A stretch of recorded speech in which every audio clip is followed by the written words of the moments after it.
It was another day on the island of Sodor, and Gordon was complaining at the sheds. Look, Henry, I'm glad you're back, but there are a few problems. For one thing, you whistle too much, and you act all happy around us. Henry felt sad.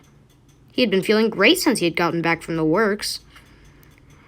It's not wrong, but we just don't do it. Well, I'm glad you're home, Henry, said Percy with glee. Later, Henry pulled into Edward's station. Hello, Henry. It was lovely hearing your happy whistle yesterday, he said with joy. Henry was pleased that he could talk with Edward peacefully instead of arguing with Gordon. Just then, they heard a shrill whistle. You hear that, said Henry. Just then, they saw a surprise coming right at them. Gordon, whistle blaring, was rushing through the station. It isn't wrong, but we just don't do it, said Henry. Edward was confused until Henry told him the whole story. Gordon later came into the fitter's yard. His whistle was blaring loudly, and it wasn't fixed until some shunters knocked it into place with a hammer.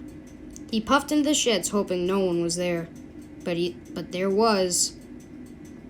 It isn't wrong, said a familiar voice, but we just don't do it. A couple of days later, Henry was pulling a passenger train.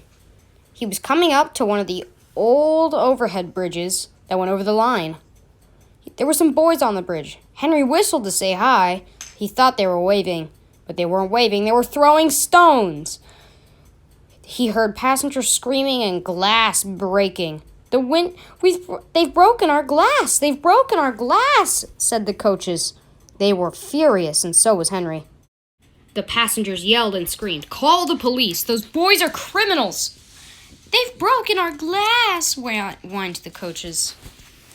No need, said the driver and fireman. They're just silly boys. We have a plan. They whispered it to the passengers. He's built up a great bundle of ash.